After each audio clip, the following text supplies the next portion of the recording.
कोथिंबीर स्वस्त झाल्यानंतर अगदी सर्वांच्या घरात बनली जाणारी आणि सर्वांची आवडती अशी ही खमंग कुरकुरीत कोथिंबीर वडी. आज आपण या कोथिंबीर वडीमध्ये अशी एक वस्तू वापरणार आहोत ज्यामुळे कोथिंबीर वडी अजिबात तेलकट बनणार नाही. वरून मस्त कुरकुरीत आणि आतून सॉफ्ट खुसखुशीत पोकळ अशी कोथिंबीर वडी बनून तयार होईल. आणि 100% गॅरंटी, एकदा का माझ्या पद्धतीने कोथिंबीर वडी बनवून पाहिलीत तर नेहमी याच पद्धतीने वडी बनवाल. नमस्ते, मी सत्यात रेसिपी मराठी या चॅनलवर आपले खूप खूप खूप मनापासून स्वागत आहे. तर मार्केटमध्ये भरपूर आणि मस्त अशी फ्रेश कोथिंबीर आली आहे.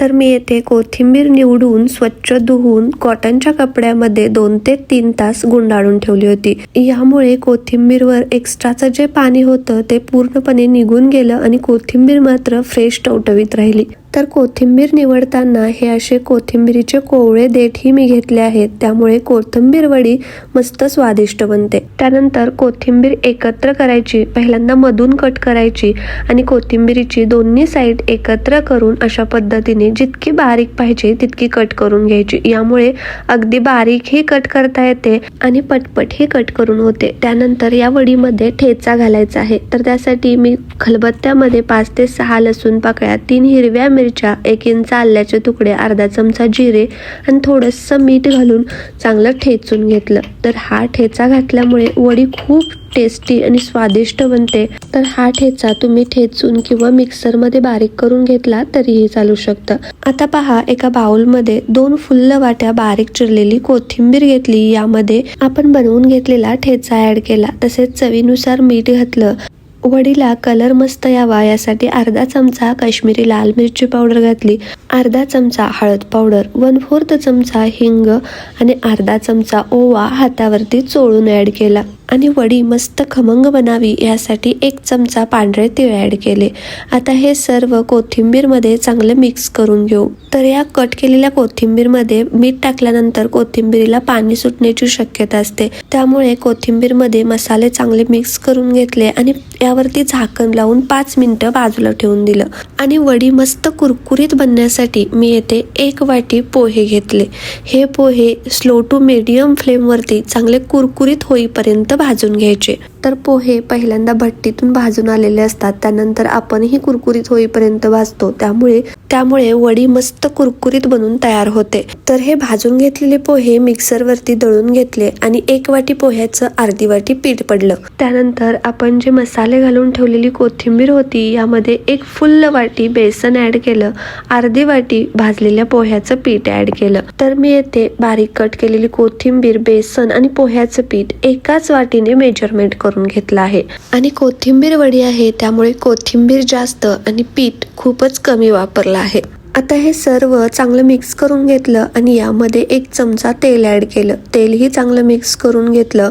तर या पिठामध्ये असं 1 चमचा तेल वापरल्यामुळे वडी आतून मस्त खुसखुशीत बनते, त्यामुळे तेल नक्की वापरा. आता यामध्ये अगदी थोडं पाणी घेत पीठ चांगलं मळून घेऊ. तर या कोथिंबीर वडीमध्ये पोह्याच्या पिठाऐवजी तांदळाचं पीठही वापरलं जातं, पण तांदळाच्या पिठापेक्षा भाजलेल्या पोह्याचं पीठ वापरून पहा, वडी मस्त कुरकुरीत बनते. आता हे वडीचं पीठ खूप जास्त पातळही करायचं नाही किंवा खूप जास्त घट्टही ठेवायचं नाही, मध्यम कन्सिस्टन्सी ठेवायची. आणि त्यानंतर वडी बनवण्यासाठी मी हाताला थोडंसं तेल लावून घेतलं आणि हातावरतीच थोडंसं थापून पसरवून आयताकृती बनवून घेतलं.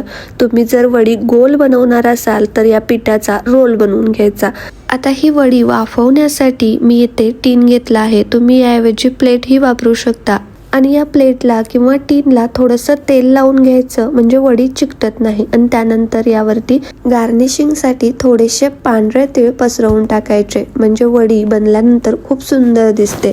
आता या टीनमध्ये आपण हातावरती थापून घेतलेली वडी ठेवली आणि तीळ चिकटण्यासाठी आणखीन थोडीशी या टीनमध्येही थापून घेतली. तर या कोथिंबीर वड्या मस्त चौकोनी आकारामध्ये कट करता याव्यात यासाठी मी आयताकृती थापून घेतली आहे. तसेच ही कोथिंबीर वडी खूप जास्त जाडही बनवायची नाही आणि खूप जास्त पातळही बनवायची नाही, म्हणजे वरून मस्त असा क्रिस्पनेस येतो आणि आतून मस्त खुसखुशीत सॉफ्ट बनून तयार होते. आणि परत गार्निशिंगसाठी वडीच्या वरूनही थोडेसे पांढरे तीळ लावून थापून घेतले. आता वडी वाफवण्यासाठी कढईमध्ये 1-2 इंच पाणी घेतलं. पाणी चांगलं गरम झाल्यानंतर यामध्ये एक स्टँड ठेवलं आणि स्टँड वरती हे वडीचं टीन ठेवून दिलं. वरती झाकण लावलं आणि लो टू मीडियम फ्लेम वरती 10 ते 12 मिनिटं वडी चांगली वाफवून घेतली. आता या वडीमध्ये टूथपिक किंवा चाकू घालून पाहायचं, क्लीन निघला म्हणजे ही वडी मस्त अशी शिजली गेली आहे. आता वडी काढून घ्यायची आणि तुमच्या आवडीप्रमाणे चौकोनी किंवा डायमंड आकारामध्ये कट करून घेऊ शकता.